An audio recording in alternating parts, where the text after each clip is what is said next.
Welcome to part 6 of our live training session here with our 2011 Evo 10 MR. In the last few tutorials, we've learned how to successfully dial in this application. So looking at creating the base map, idle and part throttle tuning, full throttle tuning, boost control tuning, and then finally our flex fuel base tuning in our last tutorial. So now we are making great power out of the stock engine, stock transmission combination here with just our bolt-on parts.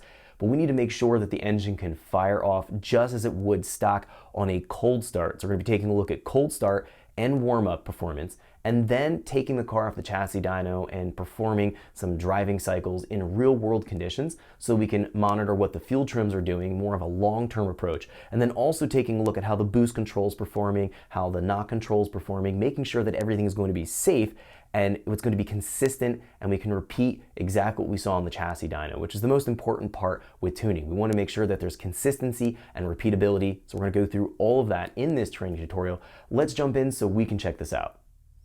Welcome back to day 2 of our live training session here with our Flex Fuel Evo 10 MR.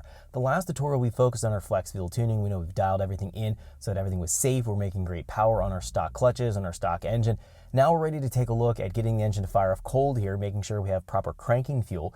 We're also going to be looking at what the fuel delivery is doing in the warm-up phase. So after we've cranked the engine and it's fired, as it's warming up to operating temperature, about 170, 180 degrees, that's operating temperature, we're going to look at what the air fuel is doing. Now, if it's too rich or too lean in that period, that transitional period, we may need to jump into a warm-up enrichment specific table to go and modify the enrichment value, but we'll have to see what it's going to do. If everything's scaled properly, so if your injector data is scaled properly, if your injectors are scaled properly, all of the MAF tables and the speed density tables are reasonable values, everything is accurate, then we'll find the warm-up enrichment should fall in line to where it doesn't need to be adjusted. But sometimes we do have the situation where it's too rich or too lean and we do need to jump in and make adjustments. So we'll talk about that if that's going to be a factor here. So we're going to be looking at cranking fuel, warm-up enrichment here in the beginning of the video. Then we're going to be taking a look at just going in and actually driving the car off the chassis dyno. Just doing some data logs, driving for 5-10 minutes, looking at what the boost is doing, make sure we're not over boosting, looking at what our fuel trims look like, so the combination between short and long term, making sure that's plotting right, making sure we're not having areas where it's too rich or too lean, and just overall doing a check in real world conditions. You always want to go and do this after you've gotten off the chassis dyno just to make sure everything is 100% accurate and there's no discrepancies. So I'll be doing all of that here in the tutorial. So the very first thing we're going to be focusing on here is doing the actual cold start. So I've let the vehicle sit over here overnight.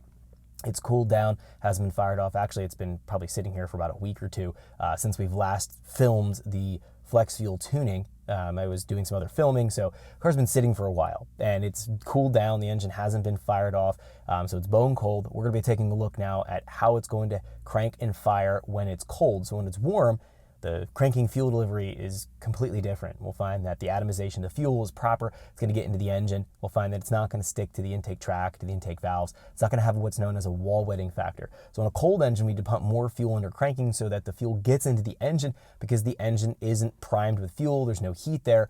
So we need to overcome that. So that's what we're going to be taking a look at here. If we jump in, we're going to be sharing our cranking table between two different areas within the calibration file because we are running this Teffer V3 ROM and it is going to be flex fuel based. If we jump down in here into our alternate tables, moving down in here, the alternate table, our cranking enrichment IPW adder, this has been scaled for 100% ethanol, the way we've set up our flex fuel based tables. In fact, let's go down here and take a look. Going down, and we're going to be jumping into our flex cranking enrichment map interpolator.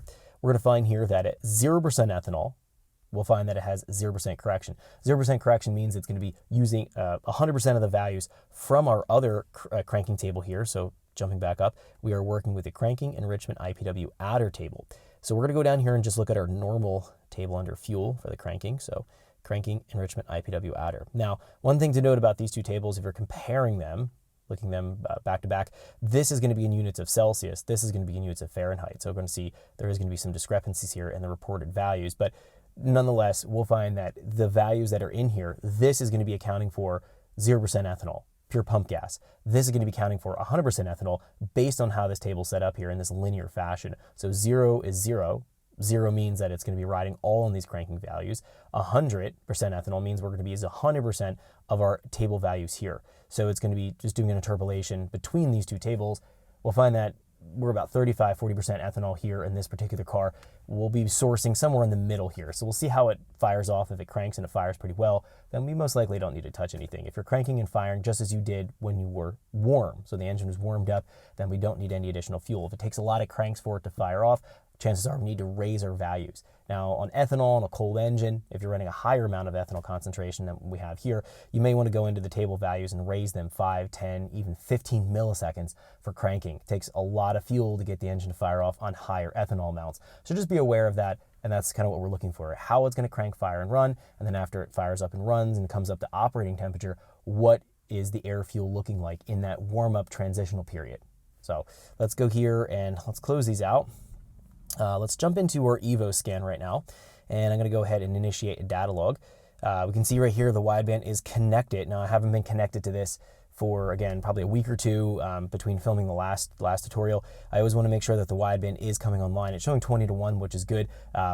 Sometimes I have issues when I reconnect to Evo scan. Sometimes it's goofy picking up the serial port. We talked about that. Thanks for checking out our teaser clip. If you want to see the rest of this video and more than 500 hours of current EFI training we have to offer, make sure you click right here. If you want to go and check out more teaser clips from this training course, click here, and you don't want to miss any of the videos we're going to be releasing on this channel, so make sure you subscribe and click here. Thanks for watching, and I'll see you guys later.